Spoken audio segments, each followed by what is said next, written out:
दिल्ली कहाँ गई तेरे कूचों की रौनकें, गलियों से सर झुका के गुजरने लगा हूं मैं।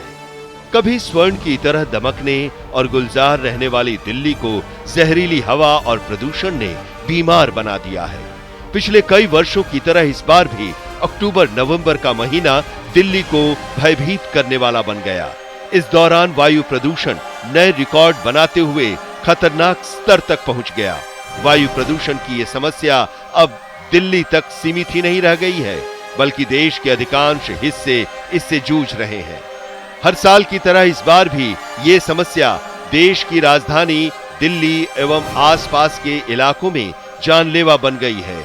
जो बीमार चल रहे थे उनकी मुश्किलें बढ़ गईं, लेकिन जो स्वस्थ थे वो बीमार पड़ने लगे। सांस लेना तक दुश्वार हो गया।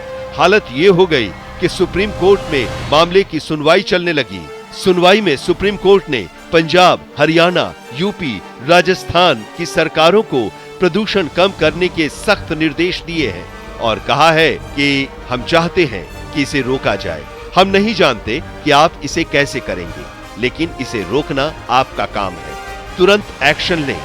केंद्र सरकार धान की खेती कम कर अन्य फसलें उगाने पर जोर दे। दिल्ली की हवा किस कदर जहरीली हो गई, उसका अंदाजा वायु प्रदूषण को मापने वाले इंडेक्स AQI यानी एयर क्वालिटी इंडेक्स के आंकड़ों से लगाया जा सकता है। World air quality report IQAIRS 2023 ने 8 नवंबर को ताजा आंकड़ा जारी किया।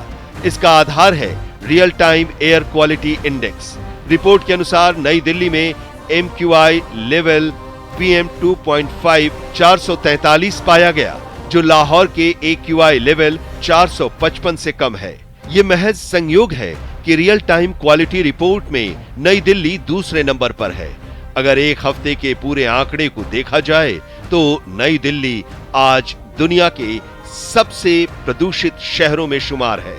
IQAIRS 2023 की वार्षिक रिपोर्ट 2022 कहती है कि दुनिया के टॉप 20 प्रदूषित शहरों में 14 भारत से हैं, जिनमें भिवाड़ी, दिल्ली, दरभंगा, आसोपुर, पटना, गाजियाबाद, देहरादून, छपरा, मुजफ्फरनगर, ग्रेटर नोएडा, बहादुरगढ़, फरीदाबाद और मुजफ्फरपुर जैसे शहर शामिल हैं।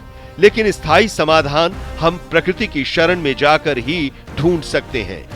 कंक्रीट प्रदेश को हरित प्रदेश में बदलना पहला लक्ष्य होना चाहिए। पेड़ पौधे धूल कणों को अपने आप में समेट लेते हैं और बारिश धूल कणों को वायु के साथ मिलकर प्रदूषण का खेल नहीं होने देती।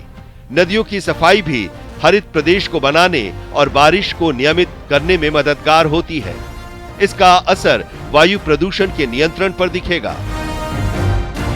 डीजल से चलने वाली गाड़ियां, जनरेटर के विकल्प हमें जनता को देने होंगे। कूड़े कचरे का पहाड़ खड़ा न हो और जो ऐसे पहाड़ है उसका प्रबंधन हो।